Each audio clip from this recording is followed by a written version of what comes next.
Hey, deserved listeners, Darcy and Stacey, season 4. Let's watch. Yeah. Okay. So you liked what he was about. Would you go on a date with him? If he was the right fit? Yeah. Would you go on a date?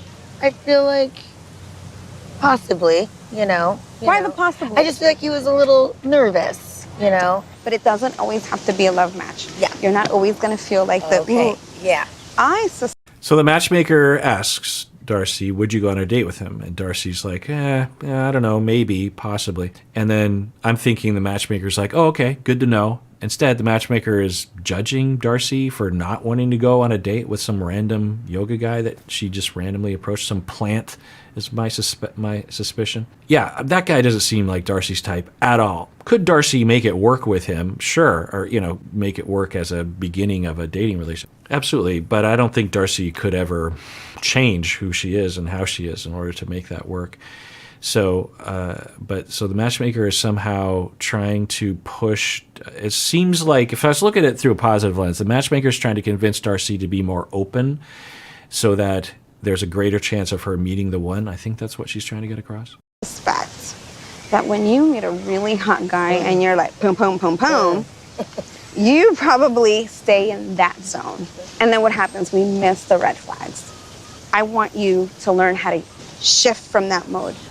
I want you to wow the world. Yeah, I want for me people too. to see you and be like, holy that's Okay, actually, I'm going to rewind this because this message from her, I think, is interesting. Let's rewind that. I think what the matchmaker is saying is that when you focus on the weird things that you focus on, you overlook what's really happening. Now, what the matchmaker is saying, you're overlooking the red flags.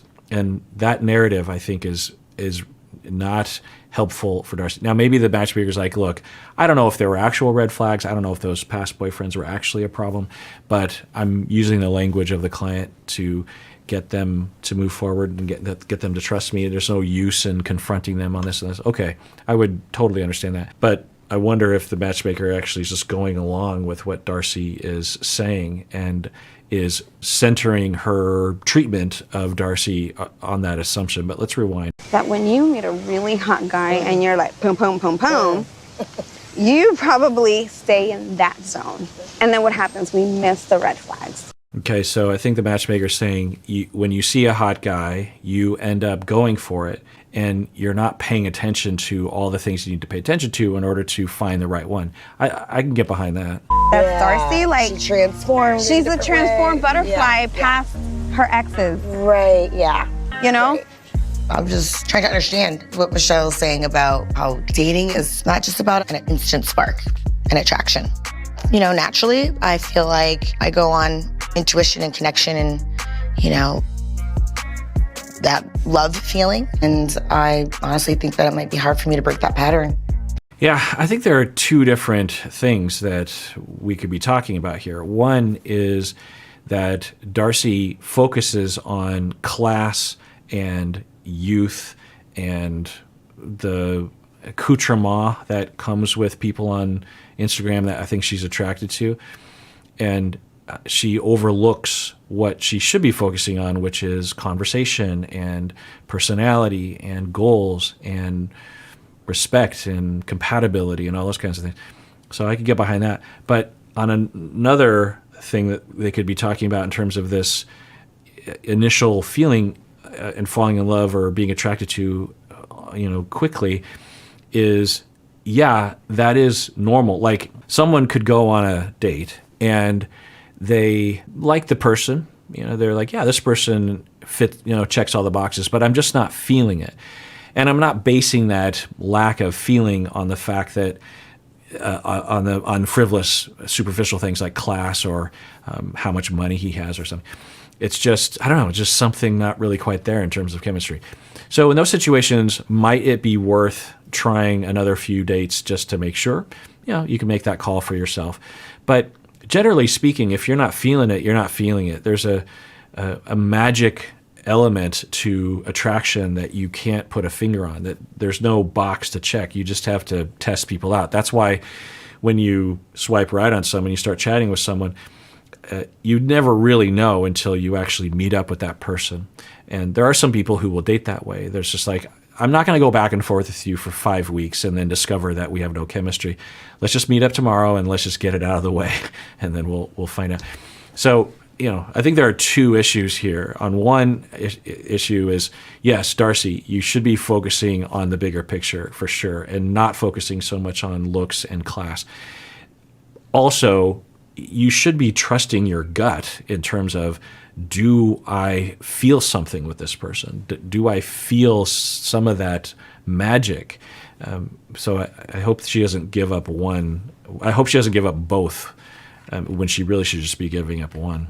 Now, having said that, there are plenty of examples of people with no chemistry on the first date, even in the first few months, and then it grows over time and they stay together for the rest of their lives, or they have a wonderful relationship.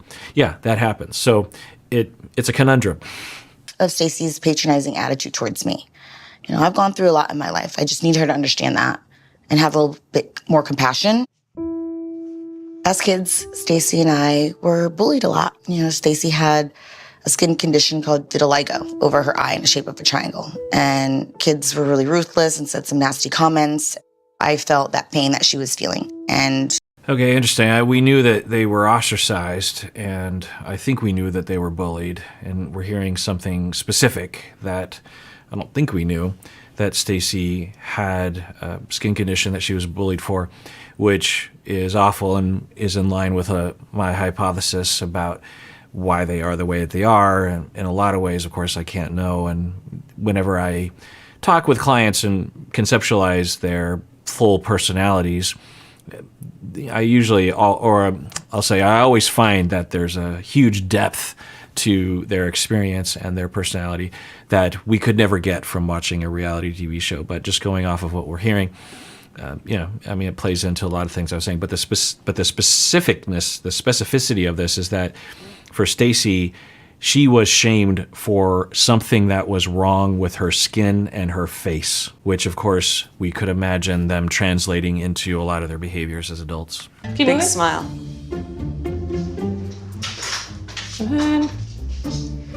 Right now, I don't think Florian has the ability to be able to go out and book. Clients aren't going to book him. He doesn't have the skills. As soon as he goes to a casting, they're gonna turn him away because he doesn't move the way that you're supposed to in order to be able to capture the photo that they need.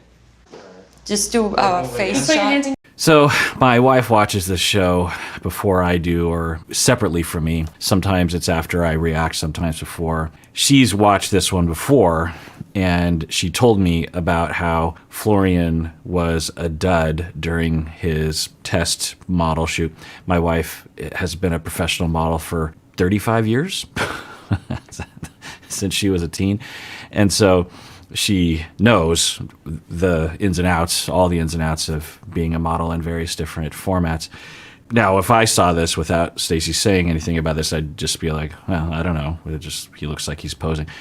But, I think it's well understood that it's not just your looks or your body. It's how you move. It's your personality. It's the energy you have, the vibe that you put out there. People don't want to work with someone who's, even if you might look okay in the pictures, I would imagine that if you don't give off a vibe of at least collegial fun or creativity, then no one's going to want to work with you. So I think that's what's happening right now. Go ahead, keep moving. Florian's strengths are he's got very nice eyes, nice teeth, he's tall.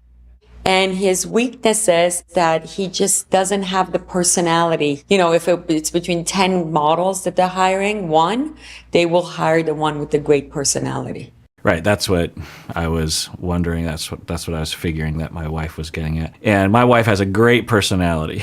She's a very nice, easygoing, fun, creative person. So I've never seen her at work, at least I don't think so. But I imagine that she's very easy to work with in that way, is creative and likes to make everyone feel comfortable, works with people collaboratively, doesn't get in a bad mood. I mean, that was one thing that I learned sort of the hard way, was how difficult modeling is in terms of one's mood. Because my wife wanted to take some pictures. She started to get into professional photography herself, and she would use me as a test model sometimes. And so she'd set me up and say, okay, I want you to be like this. And I'd be like this? Okay. And then after 5 minutes, 6 minutes, I'd be like, so are we done? Because this is getting boring. And it's a little hard to just sit here in this pose or wait for you to get the lighting. And she's like, it's been 5 minutes. Or she's like, you're going to be here for a while, son. This is going to take a while. Maybe a couple hours that you'll be here. I don't know. I mean, when you're learning how to take photographs or when you're trying to get the right photograph, it takes a long time. And so I was like, what? And she's like, do you understand what I do all day? It could be 8 hours straight of this. And the client is there, the photographer, various different people are around, and you have to be in a good mood. You have to be pleasant. People might want to interact with you. They might ask you to suddenly do this sort of thing. And also, sometimes you get real tired because you do the same movement, or you have to be on one foot for 8 hours straight while you're taking various different photographs. And you have to look great, and you have to have a natural smile, and you have to look like you're relaxed, and everything's great. And I thought, I can't even do this for 2.5 minutes. I can't imagine doing it for 8 hours a day, and let alone like a bunch of people barking at me all the time. So it is not just looking good. It is probably more those other skills than anything else. So yeah, it sounds like Florian doesn't have those skills. The other thing that is, the landscape here is that Stacy, and by extension Michael, really wants Florian to work. And so this is an opportunity for Florian maybe to get work. And it kind of looks like either Florian doesn't have what it takes, or maybe he doesn't want to work. He did talk for a bit about how there was a whole scene in which he wanted Georgie to be the best man in the wedding. And Darcy and Stacey were obviously not enthusiastic about that. And on one hand, of course, for Florian, he's like, look, immigrants understand each other. And I feel like making American friends who were born in the States, it's really hard for us to relate to each other. We don't really understand each other. Whereas Georgie understands. We understand how hard it is to make friends and to get work and to survive. And our, Darcy and Stacey would yell at them all the time about being a success. And they're just like, you understand, it's hard. It's harder than it looks. And so it's not like you just get off the plane and suddenly they give you a job. It's hard. There's discrimination against immigrants. There's also legal barriers at times, right, with a green card, that kind of stuff. So Florian bonds with Georgie, which makes sense to me. I mean, the very first season, I remember Georgie was really cool to Florian. I thought that Georgie was a good friend to Florian in a lot of ways. So anyway, Florian makes sense. He wants to be friends with him and wants to hang out with him. Given Florian's personality, at least the way it's presented on the show, there's a pretty good chance that Florian has a really hard time making friends anywhere.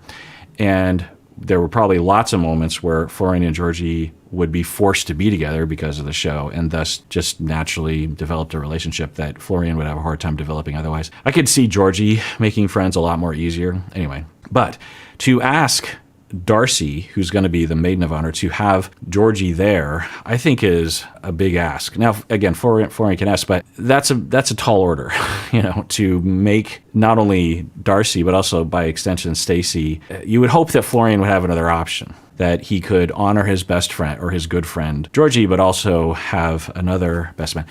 There's also a whole sequence in which we learned that Florian lost his sister. His sister died, I think, 6-7 months ago, and at 37, age 37 or something, I don't think they said how she might have died. And Florian talked about how she was always optimistic, and it was a rare moment of emotion. It wasn't a lot of emotion for Florian, but it was touching to see him care and to see that side of him. Not the one that's stiff and doesn't talk to anybody. Great. Well, nice meeting you. Thank you so much for coming in. Thank you so much. Thank you. This agency, not professional, to be honest. For me, it's like bull. I'm not expecting this calling me back, to be honest. Maybe I wasted my time, but I need to contribute to the wedding. And Stacy probably going to be pissed off. Yeah, it's not a great attitude. It's just like, I'm above this. This agency is below me, which is not probably the best, most workable attitude one could have before trying to get into a career. I hear you. So I need you to help shave my ass. Oh, boy. Sometimes it's hard to reach. So sometimes you need help getting it clean. Not the boofy. You know how Florian helps you shave the boofy? Can you help me shave my ass? I'll shave your ass. I want. Boofy. Haven't heard that one before. There's so many names. Yeah, sometimes you need some help. Nothing wrong with that. As Americans, we're pretty phobic about all things involved south of the boofy, and we need to knock that off. It's fine to have jokes and to make laughs about it, but yeah, I mean, sometimes you need. I mean, doing it by yourself, that's I don't know. I mean, how do you even do that? You got to get probably at least a couple mirrors going so you could see. It's just easier to ask someone to help you, right? Too much information. TMI. We need a towel. What the hell? That's a lot of scraggles. Okay, do a doggy style. Yeah, My wife works at a spa, and there have been, occasional talks about what the other individuals will be doing, the other workers, and sometimes it involves this. So, yeah, what else are you going to do? Just like ignore the whole thing? Sometimes, you shave lots of other places. Why not south of the boofy? What was it again? Bofy? All right, well, that is it for that episode. Everyone out there, please take care of yourself because you deserve it. You really, really do.